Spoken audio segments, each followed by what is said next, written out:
Radio city 91.1 પર હું છું હર્ષિલ અને over the period of last 10 to 15 years life ઘણી બદલાઈ છે અને કોવિડ પછી તો વધારે બદલાઈ છે. સો હવે લાઈફ બદલાઈ છે એના ઘણા બધા પ્રકાર છે. લાઈફ સ્ટાઇલ બદલાઈ છે, ખાવા પીવાની આદતો બદલાઈ છે, સુવા જાગવાના ટાઈમિંગ્સ બદલાયા છે. જે સેમ ટાઈમે ઉઠતા હતા, સેમ ટાઈમે ઊંઘતા હતા, જે નહોતા ખાતા એ ખાતા થયા છે, જે ખાતા હતા એ નહોતા ખાતા એવું થઈ ગયું છે. So there has been a lot of change in life. તો હવે એ લાઈફ જે ચેન્જ થાય એના કારણે ઘણા બધા ચેન્જીસ પણ આવે. સો કયા પ્રકારના ચેન્જીસ આવે છે અને ચેન્જીસ આવે ત્યારે શું શું થાય છે, આપણા બોડીમાં કયા પ્રકારના ફેરફારો થાય છે, કયા પ્રકારના રોગોનો ઉદ્ભવ થાય છે, કાં તો કયા પ્રકારના રોગ વધે છે, એ બધી વાત શેર કરીશું આજે. આપણી સાથે છે doctor Devendra Parikh, surgical oncologist. Sir, સૌથી પહેલા તો થેન્ક યુ સો મચ, તમે રેડિયો સિટીના સ્ટુડિયો પર આવ્યા. ઇટ્સ એન ઇન્ટરેસ્ટિંગ સબ્જેક્ટ અને ક્વાઇટ સિરિયસ થોડો સબ્જેક્ટ છે. વાત જે ડિઝીઝ ઉપર આપણે વાત કરવાના છીએ. So tell us something about your journey, your background અને the purpose of your visit today at radio city. Thank you Harshil for having me. I am very happy to be here. અને હું મારા વિશે વાત કરું તો હું ડૉક્ટર દેવેન્દ્ર પરીખ, હું પોતે કેન્સર સર્જન છું. લગભગ 15 વર્ષનો મારો અનુભવ છે સર્જિકલ ઓન્કોલોજીની પ્રેક્ટિસમાં. અને અત્યારે આજની તારીખમાં હું HCG આસ્થા કેન્સર સેન્ટરમાં કાર્યરત છું. જી. કેન્સર સર્જરી પોતે બહુ મોટો સબ્જેક્ટ છે. મારું ફોકસ GI અને thoracic oncology, specially robotic assisted surgery છે. ગ્રેટ. સર, તમે વાત કરી about your coming from an organization. તો હવે દરેક ઓર્ગેનાઇઝેશન એક પર્પઝ માટે કામ કરતી હોય. સો ડોક્ટર્સ અને hospitals they work for the cure, for the research. એટલે તમારે રોગની ચિકિત્સા તો કરવાની જ હોય, પણ જોડે જોડે એમાં જે રિસર્ચ ચાલતા હોય એમાં પણ અપડેટેડ રહેવાનું હોય. નવી દવાઓ પણ આવે. સો થોડું વકીલ જેવું કામ પણ થયું. વકીલને નવા લોઝ આવે એટલે અપડેટેડ રહેવાનું હોય, ડોક્ટર્સને નવી ટ્રીટમેન્ટ્સ આવે એટલે અપડેટેડ રહેવાનું હોય. સો સૌથી પહેલા તો વન્સ અગેન થેન્ક યુ, તમે અહીંયા આવ્યા. અને આપણે we are going to talk about lung cancer. So મૂળ આપણે વાત કરીએ કે ક્યોરની વાત કરીએ, કયા કયા ક્યોર અવેલેબલ છે એની વાત કરીએ. But what is the burden of lung cancer in India? કે દરેક રોગ એક પ્રકારે ફેલાયેલો હોય છે, અમુક નંબર્સમાં એના દર્દીઓ આવતા હોય છે. તો એ નંબર્સ કે એ જે વૃદ્ધિ કે આંકડો છે એ ભારતમાં કેવી રીતનો છે? Just to give you perspective, lung cancer એટલું મોટું ડિઝીઝ બર્ડન છે આપણા માટે કે આજની તારીખમાં અક્રોસ ધ ગ્લોબ સૌથી વધારે કેન્સર થનારા રોગોમાંનો એક છે લંગ કેન્સર. અને તમને જાણીને આશ્ચર્ય થશે કે સૌથી વધારે કેન્સરથી થતા મૃત્યુ લંગ કેન્સરના કારણે થાય છે. અને આ વસ્તુ ઇન્ડિયામાં પણ અલગ નથી. ઇન્ડિયામાં આજની તારીખમાં લગભગ 70,000 થી 75,000 નવા લંગ કેન્સરના દર્દીઓ એવરી યર રજીસ્ટર થઈ રહ્યા છે. આપણે વાત કરી રહ્યા છે રજીસ્ટર થનારા દર્દીઓ. લેટ મી ટેલ યુ, લગભગ 1/3 દર્દીઓ એવા છે કે જે રજીસ્ટર જ નથી થઈ રહ્યા. અચ્છા. એટલે burden is much higher than what we are actually seeing. એટલે નંબર્સ આપણે જે આવે છે એના કરતા વધારે હોઈ શકે છે. Actually it's a kind of tip of iceberg. Globocan 2022 ના જે રિપોર્ટ્સ કે નંબર્સ આવ્યા છે એ તો અલગ અલગ વેરિયસ સ્ટેટ્સની હોસ્પિટલ રજિસ્ટ્રીમાંથી અંકાયેલા નંબર્સ છે. ઓકે. એની સામે ઇક્વલ પ્રોપોર્શનેટ ઓફ દર્દી કે જે નાની નાની હોસ્પિટલમાં ટ્રીટમેન્ટ લેતા હોય છે, ઇક્વલ નંબર ઓફ પેશન્ટ કે જે કદાચ હોસ્પિટલ સુધી પહોંચી નથી શકતા. ઘણા બધા કારણોસર. એટલે it's a very big health care disease, a burden to the society. અને જનજાગૃતતા એક એવી વસ્તુ છે જે ખરેખર આપણે એક સિચ્યુએશન આપણે બદલી શકીએ છીએ. એટલે અને અહીંયા opportunity, the way I am seeing it, opportunity આપણા માટે એ છે કે like all other cancers, lung cancer એક એવો રોગ છે કે જેઓ શરૂઆતના તબક્કામાં પકડાય તો સારવાર શક્ય છે અને ચોક્કસથી મટી જાય એવો રોગ છે. That's a positive thing actually. તમે જે કહ્યું કે શરૂઆતના તબક્કામાં પકડાય, પણ હવે શરૂઆતના તબક્કામાં પકડાય ત્યારે જ્યારે આપણને કંઈક એના રિસ્ક ફેક્ટર્સ વિશે ખબર પડે, કોઈ લક્ષણ વિશે ખબર પડે. સો કોઈને ખબર કેવી રીતે પડે કે તે વ્યક્તિ લંગ કેન્સરના રિસ્ક ઉપર રહેલો છે, કાં તો પછી રિસ્ક ફેક્ટર્સ એનામાં કયા જોવે તો એને ખબર પડે કે ના ભાઈ અમારે દોડવું જોઈએ કોઈ ચેકઅપ કરવા માટે? ખૂબ જ જરૂરી સવાલ છે. જ્યારે આપણે કેન્સરની વાત કરીએ તો ચોક્કસથી અમુક પરિબળો છે જે કેન્સર થવાનું રિસ્ક વધારે છે. અને જ્યારે આપણે લંગ કેન્સરની વાત કરીએ છીએ તો એના રિસ્ક ફેક્ટરમાં સૌથી પ્રથમ આવે છે smoking. Tobacco smoke, non tobacco smoke. Smoking is number 1 factor for lung cancer. લગભગ 70% દર્દીઓને જે કેન્સર થાય છે લંગનું કેન્સર, એની પાછળનું કારણ છે smoking. Apart from smoking, there are second hand smoking, જેમ કે કોઈ બીજું સ્મોક કરતું હોય ને તમે એમની વિસિનિટીમાં પેસિવ સ્મોકર તમે બનો તો સેકન્ડ હેન્ડ સ્મોકિંગ પણ કોઈ સ્મોક કરતો હોય મિત્ર, પણ એની જોડે બેસીને હું વાત કરતો હોઉં. એક્ઝેક્ટલી. અને so when we talk about second hand smoking, મિત્રમાં તો ચલો આપણે બધા સેમ એજ ગ્રુપના છે. I will give you scientific data કે 50% લોકોનું સેકન્ડ હેન્ડ સ્મોકિંગનું એક્સપોઝર એમના ઘરે થાય છે. નાઉ થિંક અબાઉટ અ કિડ કે જે એકદમ ઇનોસન્ટ નાનું બાળક છે અને he is facing this problem of second hand smoking. એમના પેરેન્ટ્સને ઇન્ડલ્જન્સ છે સ્મોકિંગનું એના કારણે. અને સાયન્સ એવું કહે છે કે જ્યારે નાની ઉંમરમાં તમને એક્સપોઝર થાય તો તમારે આ રિસ્ક ખૂબ જ વધી જાય છે. એટલે second hand smoking is very serious problem. અને લગભગ 3% લંગ કેન્સરના દર્દીઓ એવા છે કે જે because of second hand smoking થઈ રહ્યું છે. તો એ લોકોને ખબર જ નથી કે નાનપણથી તેઓ ઓલરેડી રિસ્ક પર છે. એટલે આ તમારા થકી હું લોકોને એ જણાવવા માંગીશ કે જો ઘરમાં કોઈ નાનું બાળક હોય કે વડીલો હોય કે એવા કોઈ દર્દી હોય કે જેમને કોઈ બીજો પ્રોબ્લેમ છે, કાર્ડિયાક પ્રોબ્લેમ છે, તો ચોક્કસથી ઘરની અંદર સ્મોકિંગ કરવું જ ના જોઈએ.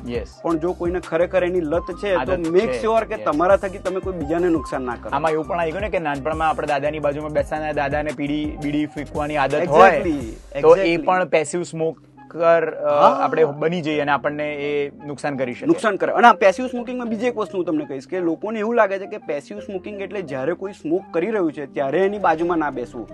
ખરેખર એવું નથી. Van we talk about a smoke, there are lot of particles, dust, toxins જે સ્મોક કર્યા પછી ક્લિંગ થાય છે આજુબાજુની સરફેસ પર, સોફા પર, કર્ટન્સ પર, ફૂડ પર, જે એક વખત સ્મોકિંગ પતી ગયા પછી તમને ફોર અવર્સ તમને એક્સપોઝ કર્યા કરે છે. એટલે એ વસ્તુ પણ જાણવા જેવી છે કે જ્યારે આપણે ઘરમાં ઇન્ડોર એન્વાયરમેન્ટમાં આપણે સ્મોક કરીએ છીએ તો એના જે પાર્ટિકલ્સ છે ક્યાંય જતા નથી. અલ્ટિમેટલી એ તમને અને તમારા નિયર એન્ડ ડિયર લોકોને અફેક્ટ કરે જ છે. Apart from smoking, another important thing is pollution, air quality. આપણે જ્યારે વાત કરીએ છીએ air quality, there are lot of industrial exposure, industrial toxins, industrial smokes કે જે આપણે આ કેન્સરનું રિસ્ક વધારે છે. જેમ કે ડીઝલ એક્ઝોસ્ટ, જેમ કે rubber factories, paint factories, asbestos, silica, ઘણા બધા એવા કેમિકલ્સ છે કે જે જ્યારે આપણે ઇન્હેલ કરીએ છીએ શ્વાસોશ્વાસની ક્રિયામાં ત્યારે આપણા ફેફસાની અંદર એવા અમુક ફેરફારો કરે છે જે લાંબા ગાળાના એક્સપોઝર સાથે લંગ કેન્સરમાં પરિવર્તન થાય છે. એટલે આ એક વસ્તુ પણ છે જેનું આપણે ધ્યાન રાખવું જોઈએ. Okay, when we talk about smoking, do we include these hookahs and all everything? Absolutely. So hookah, સીસા, ઈ-સિગરેટ્સ અને આના જેવી બીજી ઘણી બધી નવી પ્રોડક્ટ્સ કે જેને અલગ અલગ રીતે લોકો માર્કેટ કરી રહ્યા છે. જેમ કે હવે તો લોકો કહી રહ્યા છે કે they are herbal in nature, fruity flavor ને what not, અને sometime now they are putting it as a energy booster or stress reliever or so many other marketing tag લાગી જાય છે આ પ્રોડક્ટ સાથે. બટ સાયન્સ કંઈક અલગ જ વાત કરે. જ્યારે આપણે હુકાની વાત કરીએ છીએ, હુકા તમને કદાચ ખબર હશે કે અવરલી સેશન્સ થતા હોય છે ફ્રેન્ડ્સ જ્યારે, અને 1 hour of hookah is equivalent to 200 cigarette smoke. હવે લોકોને એવું લાગે છે કે it is tobacco less. Certainly it may not have tobacco, પણ એની અંદર સ્મોક છે. એ સ્મોકની અંદર કાર્બન મોનોક્સાઇડ છે, ટાર છે, there are so many other toxins કે જેની અંદર છે. અને તમને જાણીને આશ્ચર્ય થશે, એક સિગરેટ કરતા 30 ગણું વધારે સ્મોક જનરેટ કરે છે હુકા. એક સિગરેટ કરતા 15 ગણું વધારે કાર્બન મોનોક્સાઇડ જનરેટ કરે છે એક હુકા, કારણ કે એની અંદર ચારકોલ છે. તો એ તો વધારે રિસ્ક ઉપર રહેલો છે. So rather your lungs are get more damage. એટલે અને અનફોર્ચ્યુનેટલી આ બધી વસ્તુ એટલું સાયલેન્ટલી આપણા યંગસ્ટરને પીરસાઈ રહી છે કે એ લોકોને બિચારાઓને ખબર જ નથી કે આ વસ્તુ એમના માટે હાનિકારક છે. એટલે હું નથી કરતો પણ હું એનો ભોગ નથી બન્યો એવું નથી. Exactly. Yes, very true. So when we talk about cure, can anyone prevent getting lung cancer? આપણે પ્રિવેન્શન, તમે કીધું કે ભાઈ હવે આટલી અવેરનેસ પડે કે બાજુમાં કોઈ સ્મોક કરતું હોય કાં તો સ્મોકરની આજુબાજુ ન ફરીએ, હુક્કા ન કરી, હુક્કા કરતા હોય એની બાજુ ન ફરીએ, પણ અપાર્ટ ફ્રોમ દેટ એને પ્રિવેન્ટ કરવું હોય તો? બહુ સારો સવાલ છે. જ્યારે પણ આપણે કોઈ પણ રોગની વાત કરીએ તો મને એવું લાગે છે કે preventive strategies is the cornerstone of treatment. કારણ કે રોગ થાય એની પહેલા જો એને અટકાવી શકીએ તો એના જેવું રૂડું તો કશું નથી. પ્રિવેન્ટિવ સ્ટ્રેટેજીની વાત કરીએ તો સૌથી ઇમ્પોર્ટન્ટ વસ્તુ જે આપણે વાત કરી કે રિસ્ક ફેક્ટરને અવોઇડ કરીએ. રિસ્ક ફેક્ટરમાં સ્મોકિંગ બધાને ખબર છે કે અવોઇડ કરવાથી ફાયદો છે. ઘણી બધી વસ્તુઓ આપણે રોગમાંથી મુક્ત થઈ શકીએ છીએ, રોગને અવોઇડ કરી શકીએ છીએ. અપાર્ટ ફ્રોમ સ્મોકિંગ અને એનો avoidance we have to make sure કે આપણે આપણા થકી કોઈને સેકન્ડ હેન્ડ સ્મોકિંગ ના થાય અને આપણે કોઈ સેકન્ડ હેન્ડ સ્મોકિંગનો આપણે શિકાર ના બનીએ એના માટે આપણે તકેદારી રાખીએ. અગેન મેં કીધું એ પ્રમાણે there are environmental toxins, exposures કે જે આપણે અવોઇડ કરવા જોઈએ. Apart from avoiding all these things, we also need to adapt healthy lifestyle. સારું diet, regular exercise, physical activity, આ બધી વસ્તુ એવી છે જે આપણી બોડીની નેચરલ ઇમ્યુનિટી, આપણી ડિફેન્સ મિકેનિઝમ છે એને બહુ જ સ્ટ્રોંગ બનાવે છે. સારી sleep is also very important part of our natural immunity. એટલે આ બધી વસ્તુ જ્યારે આપણે બેલેન્સ કરીએ છીએ તો again we are getting to a healthier lifestyle. Apart from all this, screening, lung cancer is one of those cancers કે જ્યાં screening is effective in preventing as well as curing them by detecting early. એટલે screening strategy એના પર પણ આપણે focus કરવું જોઈએ અને રેગ્યુલર ચેકઅપ કરાવતા રહીએ. જો આપણે સ્ક્રીન કરાવતા રહીએ, જે રિસ્ક ફેક્ટર્સ છે એ દાયરામાં જે લોકો આવતા હોય એનું આપણે જો પ્રોપરલી સ્ક્રીન કરીએ તો ચોક્કસથી એવા સ્ટેજમાં આપણે આ રોગને પકડી શકીએ કે જ્યાં એને આપણે ચોક્કસથી મટાડી શકીએ. સર, તમે સ્ક્રીનિંગની વાત કરી. When actually one should visit the doctor, એટલે ખબર ક્યારે પડે કે be what is the right time to visit the doctor for this? So screening માટેની આપણે ગાઈડલાઈન સમજીએ તો એવા દર્દીઓ કે જે 50 થી 80 વર્ષના છે એ ગાળાની અંદર દરેક દર્દીઓએ વર્ષે એક વખત સ્ક્રીનિંગ કરાવવું જોઈએ. હવે આપણા કન્ટ્રીની અંદર આપણે એ નંબર્સને ICMR ફેરફાર કરીને 55 થી 74 વર્ષ કર્યા છે. એટલે 55 વર્ષથી 74 વર્ષના દરેક પુરુષો અને સ્ત્રીઓએ સ્ક્રીનિંગ કરાવવું જોઈએ. સ્ક્રીનિંગ શું છે તો એસેન્શિયલી એની અંદર either of x ray or low dose CT scan પણ જેની અંદર તમને રેડિયેશનનું એક્સપોઝર ઓછું થાય એવી રીતના એક ક્વિક સિક્વન્સમાં એ લોકો સ્કેન કરી લે તમારો અને ફેફસાની અંદર કોઈ રોગ છે કે નહીં એની એક માહિતી લઈ લે. એ સિવાય જે લોકોએ મેં કીધું એ પ્રમાણે સ્મોકિંગ કર્યું હોય, સાયન્સ એવું કહે છે કે જે 30 પેક અ ડે આવી રીતનું સ્મોક કર્યું હોય અને ખૂબ લાંબા સમય સુધી 20-30 વર્ષ સુધી સ્મોક કર્યું હોય એ લોકોને રિયલ રિસ્ક છે. તો એવા લોકોએ ચોક્કસથી સ્ક્રીનિંગ ટેસ્ટ કરાવવું જોઈએ. અને સ્મોકિંગ આપણે બંધ કરીએ પછી ધીમે ધીમે એનું રિસ્ક ઓછું થતું જાય છે અને જ્યારે 15 વર્ષ પૂરા થાય છે તમારે સ્મોક બંધ કર્યાને પછી તમારું રિસ્ક લગભગ બીજા લોકો જે નોર્મલ પોપ્યુલેશન છે એના જેવું થઈ જાય છે. એટલે આ સિવાય તમે કોઈ એવી જગ્યાએ કામ કરો છો જ્યાં તમને એન્વાયરમેન્ટલ એક્સપોઝર છે, જેમ મેં કીધું અમુક ઇન્ડસ્ટ્રીઝના લોકો જે કામ કરતા હોય, પેઇન્ટ ઇન્ડસ્ટ્રી, રબર ઇન્ડસ્ટ્રી કે અમુક કેમિકલ પ્લાન્ટ્સ, તો એ લોકોએ પણ ચોક્કસથી સ્ક્રીનિંગ ટેસ્ટમાં પાર્ટિસિપેટ કરવું જોઈએ. ઓકે. અને સ્ક્રીનિંગથી મતલબ એટલે તમે આ જે બે ટેસ્ટ કીધા, સ્ક્રીનિંગ અને રેડિયેશન જે જાય છે, that is the two things જેની માટે આપણે ટેસ્ટ કરાવીને આપણને ખબર પડે કે we are at risk or not. Screening essentially એવી વસ્તુ છે કે જ્યાં આપણને કોઈ સિમ્પટોમ્સ નથી, okay, still we want to find out whether we are suffering from something or not. અને એના માટે સાયન્સ અત્યારે 2 થી 3 ટેસ્ટ કહે છે. એક છે એક્સરે ચેસ્ટ, એટલે છાતીનો આપણે એક સાદો એક્સરે કરીએ, એની સેન્સિટિવિટી થોડી ઓછી છે. બીજી એક વસ્તુ છે સ્પુટમ સાયટોલોજી, એટલે કે આપણે જે સ્પુટમ આપણે નીકળે, બલગમ જે કહેવાય આપણે, એને આપણે લેબોરેટરી તપાસ માટે મોકલીએ. અગેન એની સેન્સિટિવિટી પણ એટલી જ સાજી નથી. પણ જ્યારે આપણે સીટી સ્કેનની વાત કરી જાય, કન્વેન્શનલ સીટી સ્કેન નહીં, લો ડોઝ સીટી સ્કેન, એની સેન્સિટિવિટી ખૂબ જાજી છે. બહુ જ નાનો રોગ કે જે તમને કોઈ સિમ્પટોમ આપી નથી રહ્યો, જે તમને કદાચ ખબર પણ નથી કે અંદર કંઈક એવું ઉદ્ભવી ચૂક્યું છે, એ પણ પકડવા સમર્થ છે.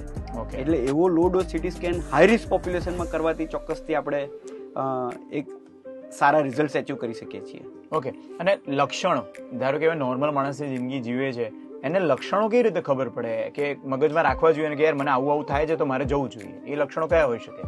લંગ કેન્સર એક એવો રોગ છે કે જ્યાં લક્ષણો સમજવા ખૂબ જ જરૂરી છે. કેમ? કારણ કે આપણી કન્ટ્રીમાં ટ્યુબરક્લોસિસ બહુ જ કોમન છે અને ટ્યુબરક્લોસિસના ઘણા બધા લક્ષણો લંગ કેન્સરના લક્ષણો પણ છે.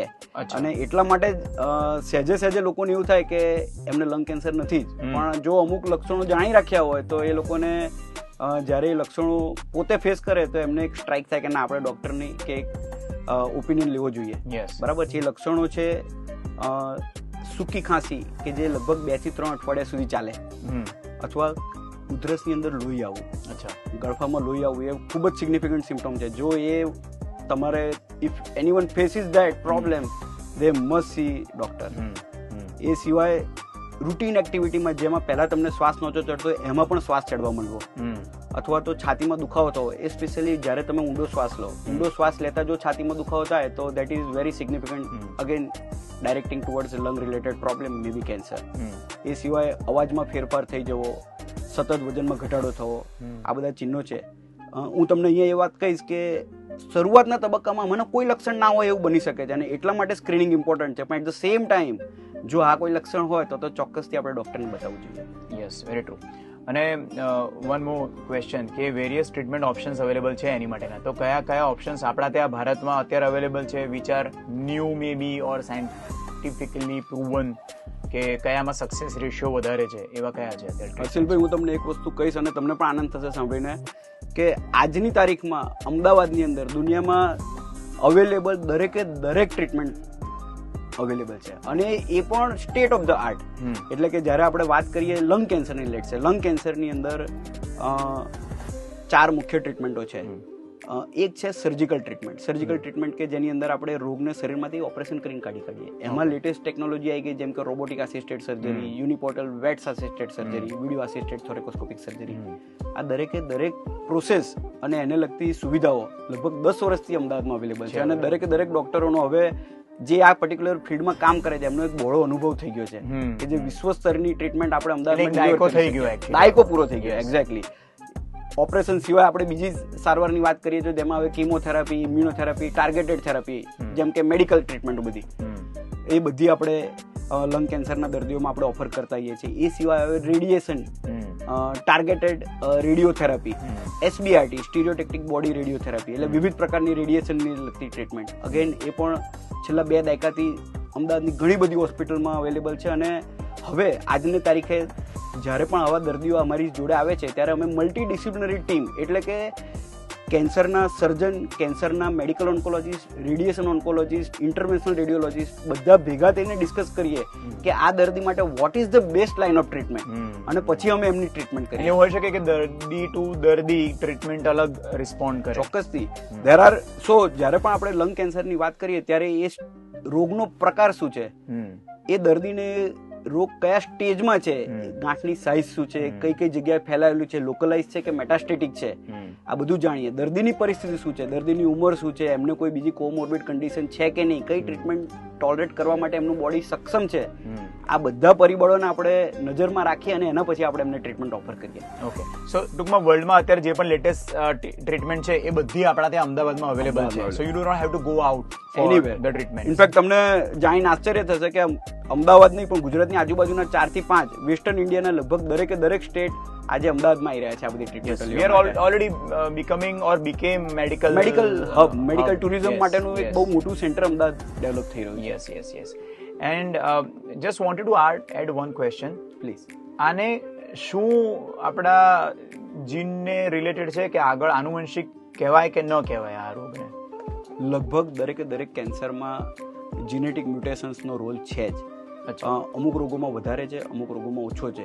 લંગ કેન્સર પણ એક એવો રોગ છે કે જેની અંદર ફેમિલી હિસ્ટ્રી, તમારા મધર ફાધરને થયું હોય તો ફ્યુચરમાં તમારે નેક્સ્ટ જનરેશનમાં થવાનું એક રિસ્ક રહે, ચાન્સીસ રહે. એટલે હવે એઝ અ સ્ટાન્ડર્ડ પ્રોટોકોલ જ્યારે પણ કેન્સરના દર્દી આવે, એસ્પેશિયલી જ્યારે યંગ એજમાં થયા હોય, જેને એક વખત એક કેન્સર થયું પછી બીજું કોઈ કેન્સર થયું, કે એક જ પરિવારના 2 થી 3 સભ્યોને કેન્સર થયું, કે અલગ અલગ જનરેશનમાં કેન્સર આવી રહ્યું હોય, આ બધા દર્દીઓમાં ચોક્કસથી આપણે જીન સિક્વન્સિંગ ટેસ્ટ કરાવવા જોઈએ, જેથી આપણને ખબર પડે કે કોઈ ડિઝીઝ એમના ફેમિલીમાં રન તો નથી કરી રહ્યો, હેરિડિટરી સિન્ડ્રોમ્સ. હા, એટલે એ લોકો થોડા સચેત રહી શકે. એમના ત્યાં કોઈ વડીલને થયો હોય કે ઘરમાં કોઈ પણ મેમ્બરને હોય જેને ડીએનએ લાગુ પડતા હોય તો એ લોકો એટલા સચેત રહી શકે, અને સ્ક્રીનિંગ ટેસ્ટ એ લોકો થોડા જલ્દી કરાવી શકે. Yes, very true. Great sir. Devendra sir, thank you so much આટલા સરસ મજાના ઇનડેપ્થ આન્સર્સ આપવા માટે, અને ઘણું બધું નોલેજ મને પણ મળ્યું છે, અને આઈ એમ શ્યોર જેટલા પણ લોકો સાંભળશે અને શાંતિથી એ લોકોને ઘણી અવેરનેસ આવશે. અને હવે મને ખબર પડી કે મારે કઈ જગ્યાએ માસ્ક પહેરીને ફરવાનું છે. ફોર એક્ઝામ્પલ, મારા ફેમિલીમાં જ કોઈ સ્મોક કરતું હોય તો અત્યારથી એમની બાજુમાં હું બેસતો આવ્યો છું. So how I need to make a distance એ મને ખબર પડે. Apart from this, before ending this, do you want to say 2 lines to the people who are listening and to watching this interview? First of all, I am very happy to be here, and likewise, actually it's a pleasure to talk to you. Great. Thank you to have me.